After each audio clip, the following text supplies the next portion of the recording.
Boro coming from 3-0 down on aggregate to win 4-3, and that sore throat that Kay was talking about, it belongs, we assume, today to the BBC Radio Cleveland commentator. Downing taking on the man down there. What a great ball in! Yes! It's Massimo Macaroni again! It is Basel revisited! It is quite simply unbelievable! At the Riverside Stadium, Boro scored a fabulous fourth goal here, and they could be going through to the UEFA Cup final. They say lightning never strikes twice, but by God it has here tonight, and it's Massimo Macaroni again. You simply cannot make this up. It is 4-2. Sales of lozenges booming on Teesside, no doubt. Viduka's just scored from a Downing cross, goalkeeper all at sea, Viduka heads it into the empty net, 2-2, crowd going crazy now. I just can't cope with this is unbelievable stuff. I mean, it's a great Downing cross, the keeper, cross comes short, the keeper parries it out, falls to Riggett, he slams it into the back of the net. Never mind your Felipe Scolari or whatever his name is, this is where the story is tonight at the Riverside. They're going to get another goal, you know, there's 15 minutes to go. This is a superhuman effort, absolutely astonishing match. Once again, unbelievable. This is a superhuman effort. This could be the greatest night in the history of Middlesbrough Football Club. It's the Italian Massimo Macaroni again with a fantastic header. Great ball in for Downing. This is such a good game. It's a minute to go, and Eriksen's still at the game. He's always left 15 minutes to go. And I'll tell you what, Downing will be in this England squad as well. This is unbelievable once again. I don't believe it. It's gone! Whistle's gone! Shoot to the final, I don't believe it! Absolutely astonishing scenes at the Riverside Stadium. Gibbo in the stand with Bill Bezic, Steve Harrison. God, absolutely sensational. Well, I've just never seen the likes of this in my life. That's a quarter-final and semi-final at the Riverside that's beat anything I've ever seen in my life before. Come on, on the edge.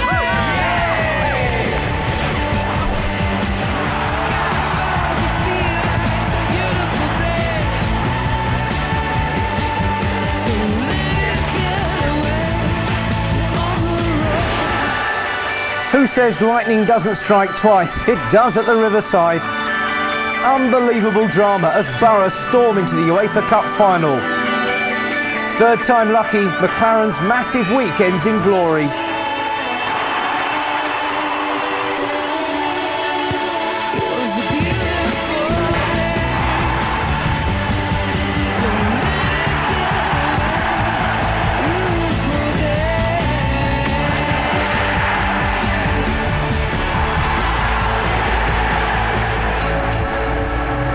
Again, Middlesbrough are in the UEFA Cup final after another astonishing comeback against the odds. They beat Steaua Bucharest at the Riverside tonight in an action replay of their amazing quarter-final performance, and we've got it all covered. Colin Cooper is live at the Riverside. He's been dancing in the streets for the last hour. Paul Bracewell and John Beresford are just stunned and wondering what the FA and Felipe Scolari will make of Steve McClaren now. Well, if you thought the Basel game was amazing, just wait for this. In the quarter-final against the Swiss, Boro ended up needing 4 to win. The team's third semi-final in 8 days saw them 1 down from the away leg in Bucharest. So at least it couldn't be as bad as last time. Could it? Lubin. Jakob. Dika has brought Marion into play. The right-footed left back, and that's why he's right-footed. He spilt it. It's Dika! Middlesbrough have just been holed beneath the waterline.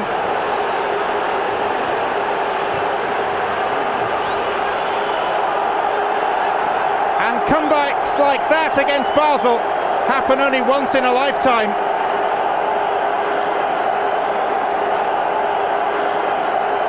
To be taken by Bostina. And Goyan! That's a smarter stop, but it's come straight back to Goyan, and it's 2! And Middlesbrough are sinking fast. Is the European dream going up in smoke? Downing. Incidentally, if they did win the UEFA Cup, they would take the league position that was going to the 6th place team. Never mind that. Here's Macaroni, and there's one back.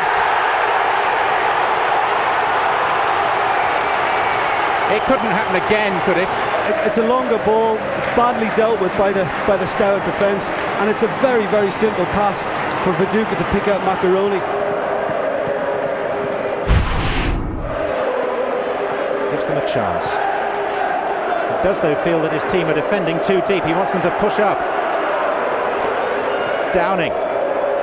Viduka goes up! Viduka scores!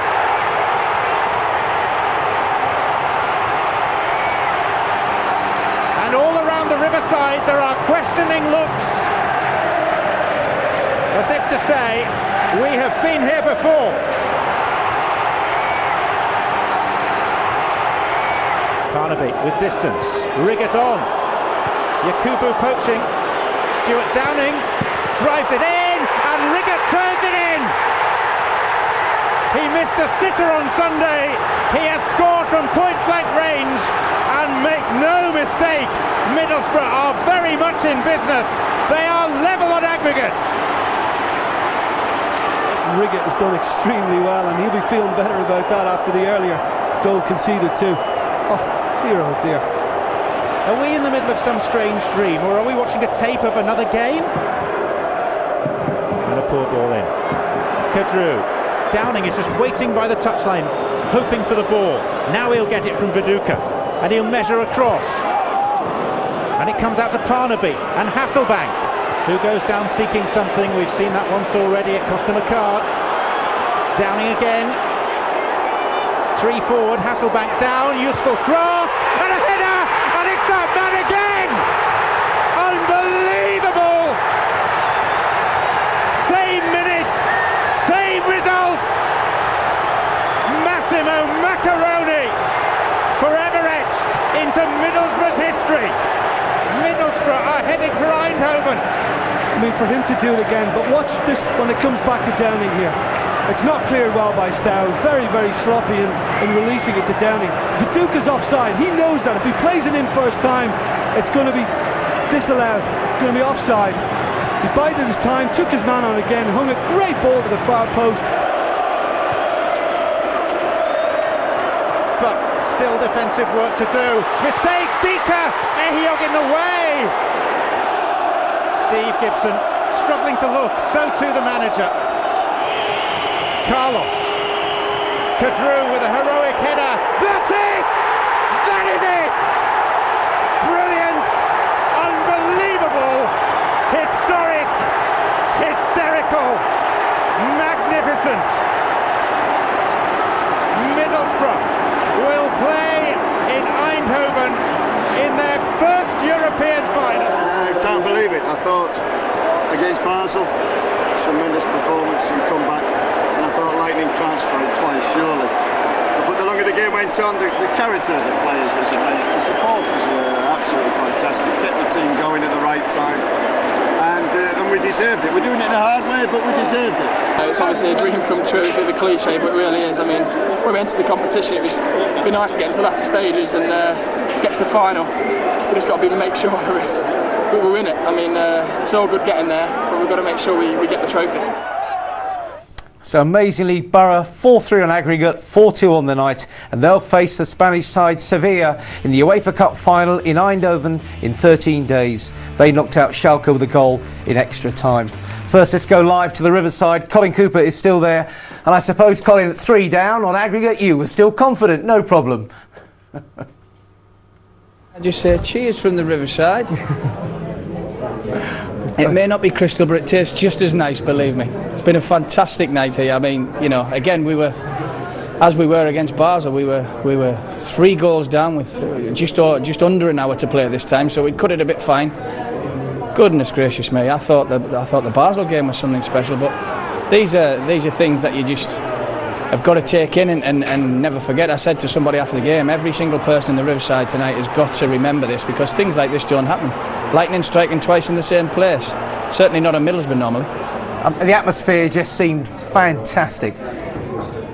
Well, as the Basel game, Roger, you know, as the goals go in one by one, you can just sense people, you know, going, oh, we have a slight chance, we have a bit more of a chance, and then the third and fourth going, and goodness me, if there was a roof across the Riverside, it would have been lifted off and transported somewhere up towards Newcastle. I think it was a unbelievable end. That winning goal again in the 90th minute, and still Steaua had a chance, towards the very end, and it was a free kick just outside our box, and every single person in the Riverside was holding their breath, but luckily we held on. And there we are, UEFA Cup final. Middlesbrough don't get to UEFA Cup finals. This is Colin, you seem a bit excited. I've got to say, you seem a bit excited there. You'll be pleased to know that Paul and John in the studio were getting pretty het up as well. I mean, Paul, how did they do that? I mean, come off it, you thought, no, they can't come back and do that again, can they? I think with the experience they had on the last round, I think the belief was there, the determination. Even when they went behind, they didn't panic. They kept plugging away, and like Colin said, they got a just rewards, And I mean, it was just astonishing. I mean, once it started to come on, honestly, we couldn't believe what was unfolding. Through his own eyes. I mean, 72 let's minutes. have a look at the goals. Look at the goals here, Colin. Just bear with us a minute. I mean, Coops must have been watching this, and when they started, I thought Boro started so badly, and they were off the pace, and then you're just thinking to yourself, they've given themselves too much to do. But when Macaroni gets that first, you think, yeah, he's a little sniff. And I'll be honest with you, I still didn't feel that at that point that Middlesbrough could come back into it. But then, you looked at their goalkeeper and you think to yourself, he was liable to throw a few wobblers in. When he gave him that, I then did start to believe.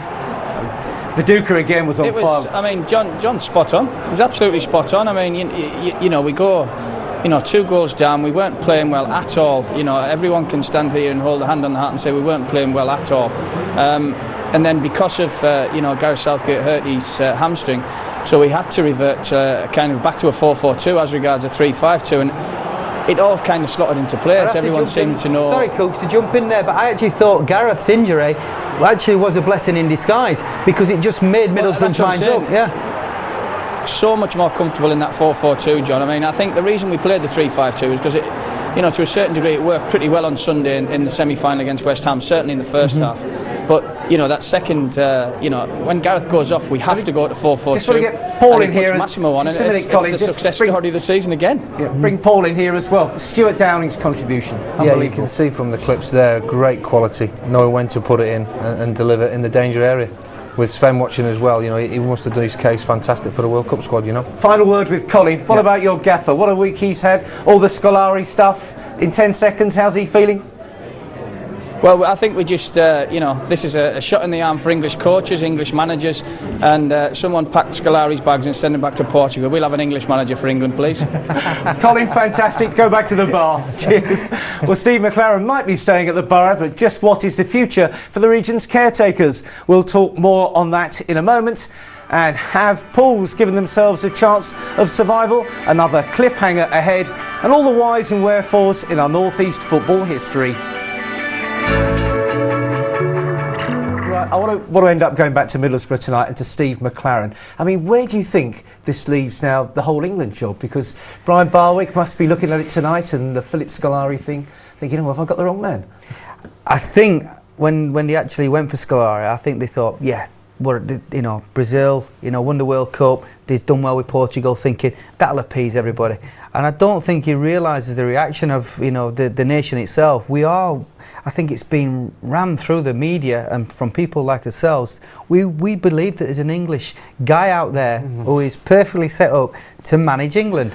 And Steve McClaren, as I say, he went through a tough time this season, and I think it's a great sign from a manager to come through the bad times and then actually sort of like get the good times going and then reap the rewards with it. But I mean, if he does win the UEFA Cup, you say, I've won the UEFA Cup and the Carling Cup with Middlesbrough. That's not bad bit of CV, is it?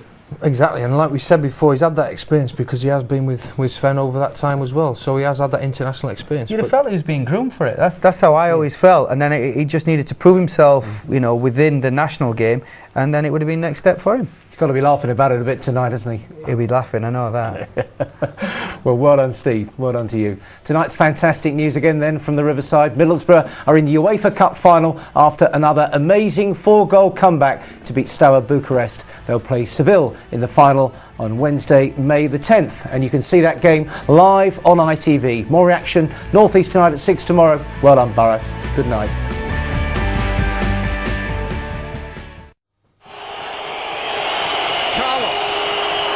Kadru with a heroic header. That's it! That is it! Brilliant! Unbelievable! Historic! Hysterical! Magnificent!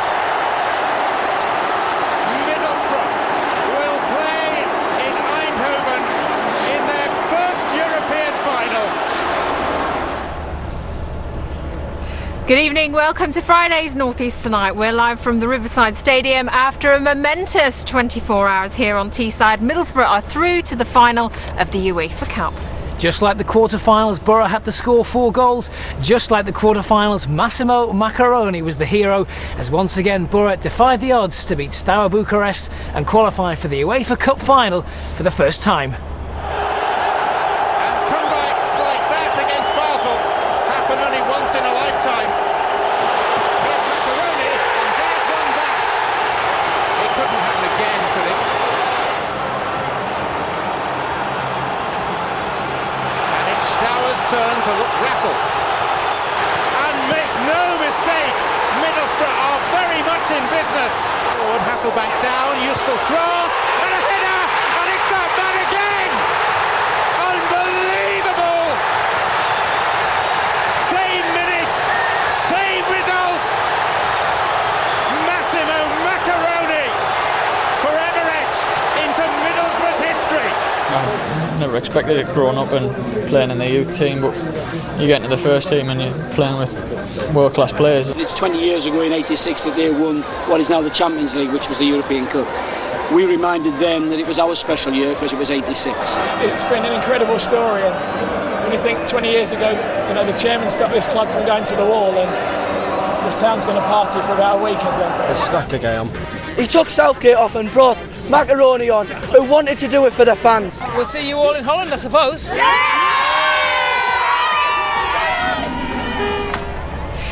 Well, fans have spent most of the day recovering from last night's emotional win. Their thoughts now, though, will be turning to how they're going to get their hands on some of the hottest tickets in town. A seat in the final in Eindhoven on May the 10th.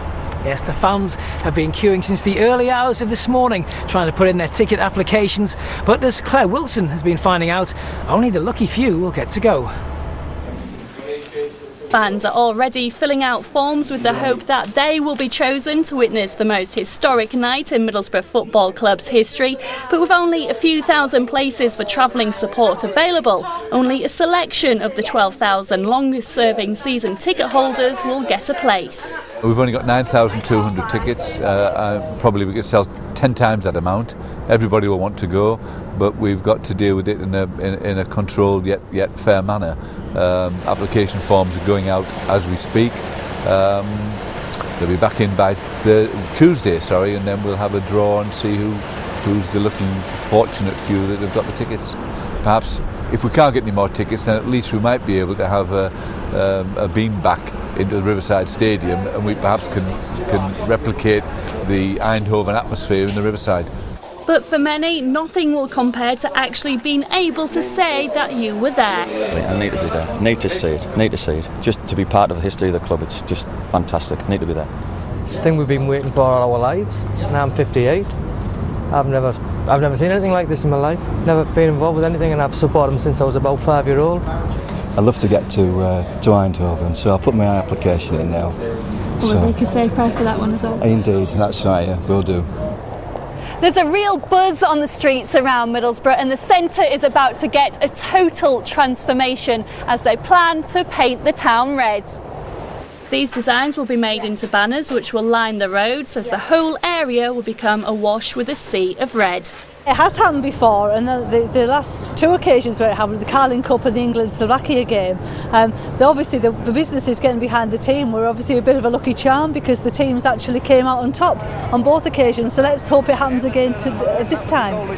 Talk has already begun of a homecoming parade to go through the town no matter what the score will be, but at the moment fans are just wondering who will be lucky enough to get a seat at the match that will go down in the history books. Claire Wilson, ITV Tyne Tees. Arsenal. Well, I'm joined now by Councillor David Budd, who's a member of the regeneration team on Middlesbrough Council. You're also a Middlesbrough fan. You were here last night. Yes, what was it like? Exhausting, absolutely exhausting and exhilarating. But you don't need to ask people how they feel today because their faces say it all. There are a lot of people walking around with straight smiles on their faces and shaking their heads as well because it just was unreal. And for the second time. Oh yeah, a roller coaster because 2 weeks ago the same thing happened. Sunday disappointment. How are you feeling as a fan? Well, I'm not quite old enough to remember Roy of the Rovers, but I understand that was what his scripts were like. I mean, this really is just peculiar. There's no explanation for it that I can think of. It wasn't a rational football game, just like it wasn't against Basel. Great news for Middlesbrough though, you're on the European map well and truly, aren't you? What will it mean for the area? It's huge. I mean, it's not just football, it's much wider than that. We couldn't pay for the sort of publicity that our football teams are giving us. So, you know, for the town as a whole, for regeneration, for people coming here and visiting and knowing about the town, it's massive, it's really good. And you'll be flying the flag in Eindhoven, I'm sure. I'm hoping to get a ticket for Eindhoven, yes. So what do you think the fans will make of that then? What will be the reaction over there if there's another roller coaster ride like there has been here? We just want to settle for a very boring 2-0 win, please. We can't go through all that again. It's too tiring. It's been a real feather in the T-Sadis cap though, hasn't it? This is wonderful, yes, and we can mention this in many places. Well, David, thanks for joining us. We'll have more from the Riverside Stadium a little later in the programme, along with the full sports desk. Now, though, it's time for a roundup of the rest of the news from around the region. We'll see you again soon. Thank you, Claire. Well, welcome back to the Riverside Stadium. A lot quieter than it was this time last night, Andy. It couldn't be any different. We're going to come back to a huge weekend of sports shortly, including more from the Riverside. But first, two pieces of very information that we've just heard. The first, which could have huge ramifications for Middlesbrough. Luis Felipe Scolari, the Brazilian who we believe to be offered the England manager's job, has taken his name out of the reckoning and has said he doesn't want the job. He said press intrusion into his life over the past couple of days has made him rethink, and if that's what being England manager would mean, he's not interested at all. The second piece of news we've just been given involves Sunderland. We've just heard that Sunderland have opened takeover talks with Niall Quinn. We'll have more on that one as it progresses. But for now, let's get back to the action here at the Riverside. Let's just take a quick look back at how Middlesbrough qualified for the final of the UEFA Cup. 20 years ago, the Ayresome Park gates were locked. Middlesbrough Football Club was on the verge of extinction. The lowest point in Boro's history came at the pinnacle of Steaua Bucharest. The Romanians lifted the European Cup in 1986. How fitting then that the two clubs should meet 20 years on. It looked as though Steaua would be celebrating again. They went 2-0 up on the night after 23 minutes, 3-0 on aggregate. It didn't look good. Boro would have to score 4, just as they had in the quarter-final victory over Basel, and without skipper Gareth Southgate, who had to limp off with a pulled hamstring. But just like they had against the Swiss, the T-Siders pulled a goal back before half-time. Massimo Maccaroni gave the Riverside hope, but surely lightning couldn't strike twice. When Mark Viduka pulled Middlesbrough level on the night, hope turned into belief. When Chris Riggett put Boro level on aggregate, belief turned into confidence. The fans chanted for one more. Jimmy Floyd Hasselback came close. And then, in the final minute, Downing provided the pinpoint cross for Maccaroni to rise and head home. The Italian had won it for Boro in the last minute after coming off the bench. Hollywood couldn't come up with a story like this. Once was amazing, twice was unbelievable. It's for them. You know, the players have been fantastic, but we're here for the supporters. They've been here all the way through. They've been magnificent the last round against Basel, and tonight they kept the team going. To just sit and watch the boys come back, and you could feel it. You know, you could feel it again like Basel. As soon as we went 2-2-all, you just could sense it, and everybody here could sense it. It's a dream come true. It's a bit of a cliche, but it really is. I mean, when we entered the competition, it'd be nice to get into the latter stages and to get to the final. We just got to make sure we win it. And now you're going to a UEFA Cup final. Middlesbrough, this small town in Europe, in a UEFA Cup final. Yeah, couldn't dream of that 2 years ago. But now we're there. Let's go and win it. Well, I'm delighted to say we're now joined by Middlesbrough fanzine editor Rob Nichols. Rob, this must be an amazing time to be a Boro fan. Immense. That was unreal last night. It was just the most incredible atmosphere and the most incredible result that I've ever been part of. I mean, lightning isn't supposed to strike twice. Football teams aren't supposed to score 4 goals even twice. What was that like? Did anyone believe? No, not at all. We were so dead and buried in the first half. We were just 6 feet under, and to come back from that was just it is just totally unreal. I can't believe it still today. I'm just walking around stunned. Will you be in Eindhoven? Oh, I hope so. Yeah, definitely. I know there's slight issues with the ticket allocation, but tell me, what's that going to mean to a lifelong Middlesbrough fan like yourself? It means the world. It's beyond the dream for your team to go into a European final. It's just incredible to think 20 years ago that this place didn't exist. And the one bit of news we've just heard about Luis Felipe Scolari pulling out of the England managers race. Now that obviously could have implications for Boro, because if he doesn't want it, especially after last night here, Steve McClaren once again becomes a real contender. Yeah, well, we don't want him to go. Look what he's done here, so he needs to stay here. This is his home now. I mean, the fans were singing his name last night. Yeah, that's the first time I've really heard that. Yeah, well, it's all testament to him. Put 4 strikers on, really went for it, and obviously he's not a negative manager. Rob, listen, thank you very much for coming down. Hopefully we'll see you in Holland. Yeah. Moving on. Where you are. Bye-bye. Goodbye. Welcome to Look North Football. It's a game of 2 halves, you know. Downing taking on the man down there. What a great ball in! Yes! It's Massimo Macaroni again! It is Basel revisited! It is quite simply unbelievable! You can't blame anyone for getting excited, can you? Nobody thought they could do it, but Middlesbrough are through to the UEFA Cup final. I'm Roy Chubby Brown. So later on, I'm going to tell you exactly how excited I am about Middlesbrough Football Club. You won't believe it. Oh, come on, the Boro. Also tonight, that all-important bank holiday weather forecast and the underworld connections to a new film about one of the North's most notorious killings.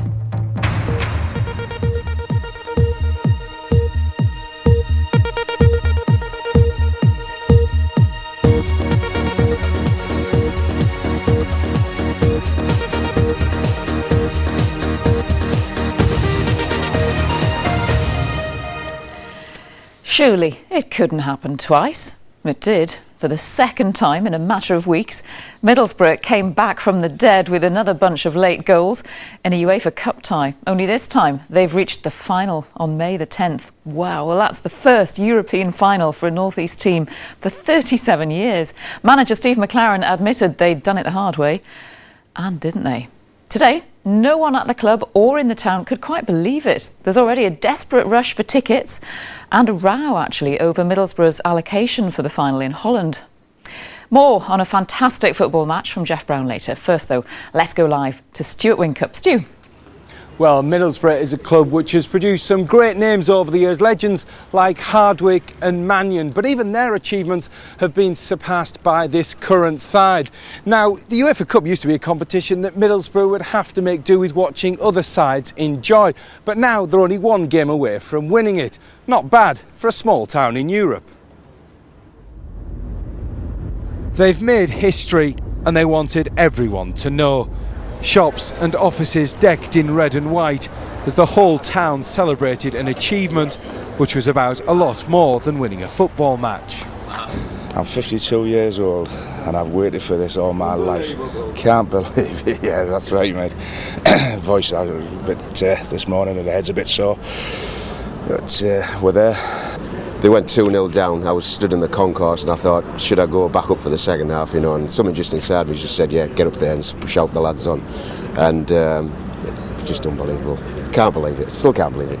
Fantastic. It means everything because I work in Sunderland and it's fantastic just to get one over on the Newcastle and the Sunderland fans. It's great. But this was special and praise came from the most unlikely places, even Newcastle fans. It's a real tribute, I think, to all the work that Steve Gibson's done, Steve McClaren, of course, in recent years, but to the way the club's just been built up. And what's nice about it as well is you've got some really good local players that have come up through your academy route and all the rest of it, and who are doing really well as well. Every moment of Middlesbrough's success was documented in great detail in the town's evening newspaper.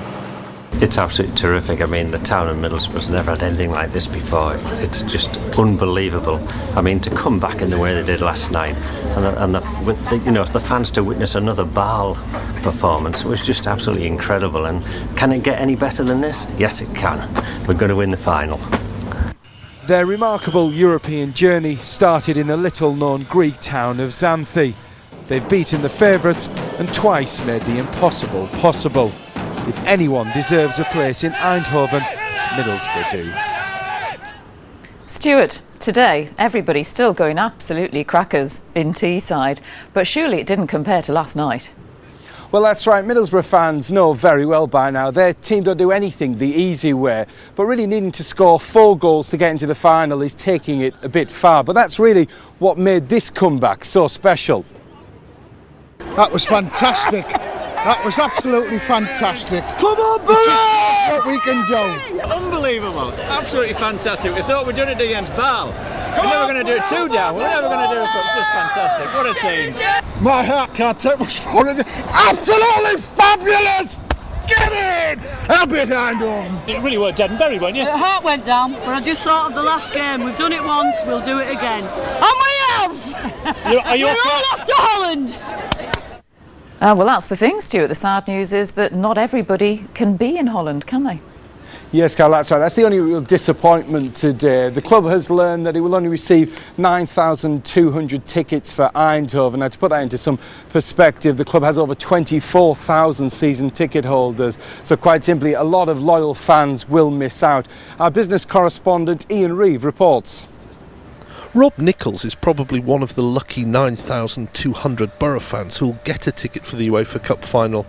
The editor of the Middlesbrough fanzine Fly Me to the Moon has been pretty much a lifelong season ticket holder, but he feels for the many thousands who will miss out on the trip to the Philips Stadium. I don't think it's a suitable venue for a European final, to be quite honest, and not only are there not enough seats, there's no hotel space in Eindhoven either, so I'm not sure what criteria they go on to select your venues for finals, but I don't think Eindhoven should meet it, actually.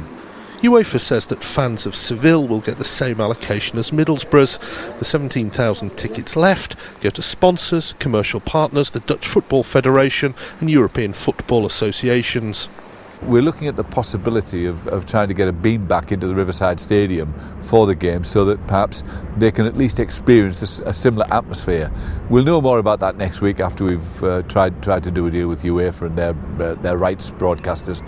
Hopefully, though, we'll be able to fill the stadium with those fans that can't make it to Eindhoven. And perhaps another small disappointment is the fact that the UEFA Cup doesn't bring in big money.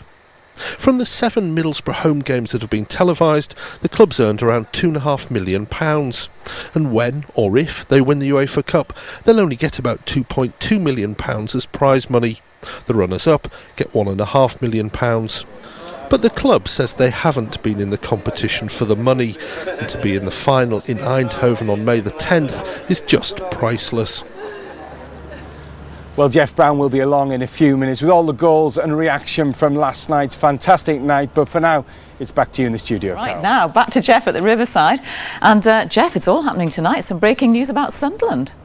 Well, it's about Sunderland, yes. The club have confirmed that Niall Quinn and his consortium are in takeover talks. They say that those talks are progressing and that the shareholders will be kept informed.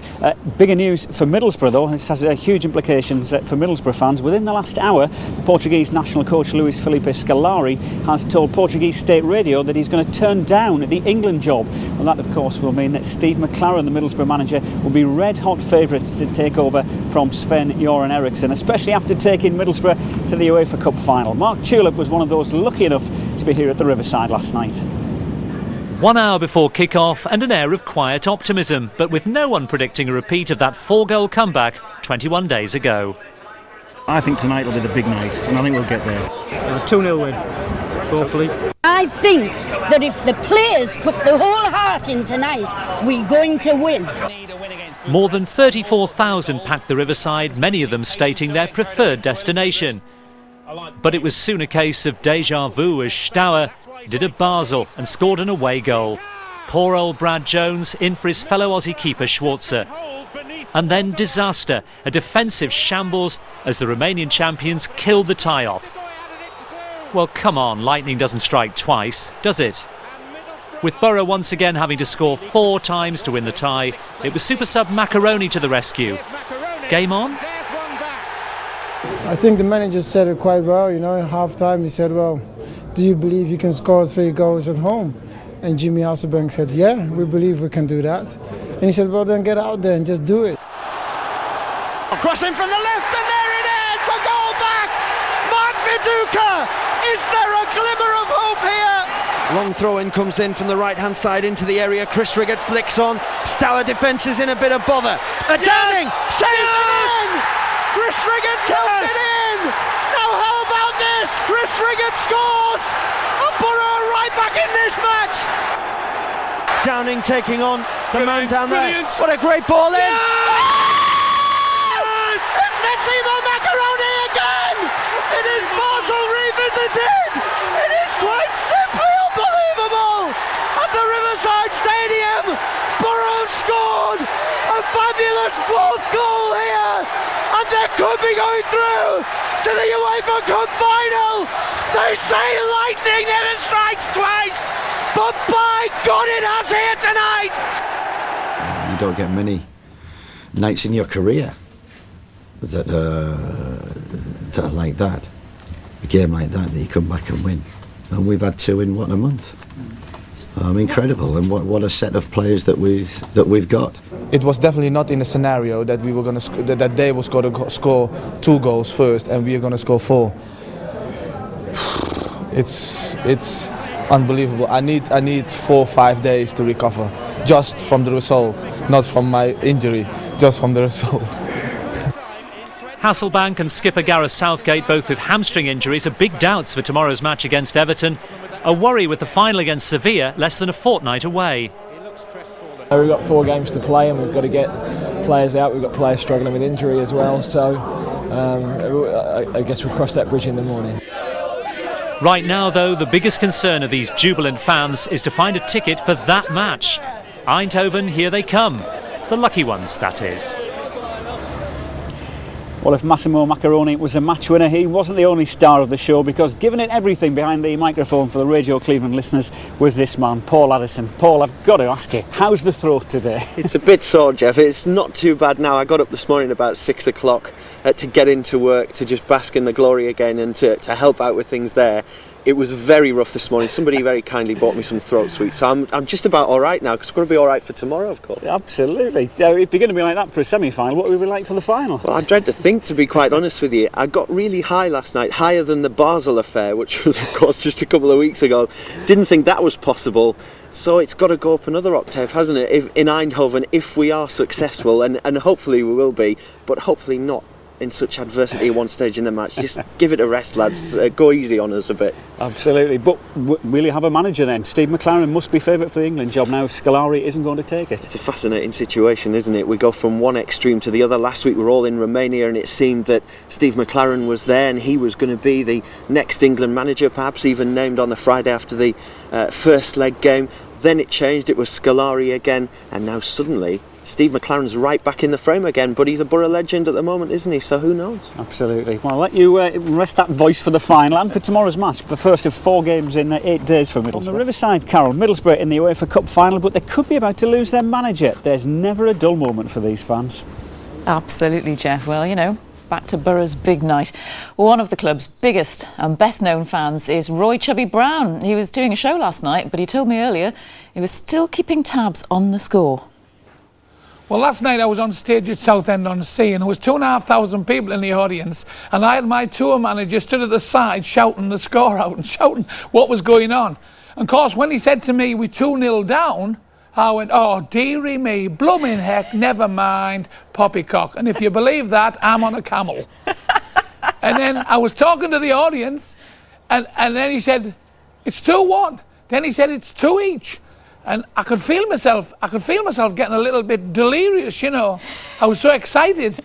And as soon as I walked off stage, he went, I think you've won, but I'm not quite sure. And you know, the phone rang, And it was my wife. She went, "No, we're not." I said, "We're not what? We're not losing our holiday for this." So I said, "What are you on about?" She said, "You've won." Well, it was like dancing on hot bricks. We were all dead chuffed, you know, because I have a couple of lads from Middlesbrough who actually work for me. So we were dancing around and it was fantastic. It's just incredible, and it's a feeling that's continued today. Chubby as well, as you know, because you're back home now, aren't you? Well, I went down to town this morning to shop, and it's actually lit the town up. Everybody's walking around with a smile on their face. You know, it's just good for the town, you know. Well, you know, it's like when you win something. Yeah, but the sad thing is, Chubby, you, as you say, your wife doesn't want to cancel the holiday, so you're going to miss Eindhoven. Really, is that going to happen?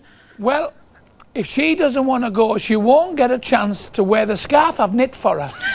So I'll have to go on my own. You've got to do it, haven't you? You would kick yourself if you missed this one. Hey, I've got to get a ticket first. You see, Carol, if I hadn't been working last night, I'd have been on the bench. You do know that, don't you? What, as a sub? I'm a sub. I'm a bit of a wizard on the pitch. Roy, it's been fantastic talking to you. I hope you make Eindhoven. We'll see you at the final, Carol. See you later. Bye. Bless you. Bye-bye now.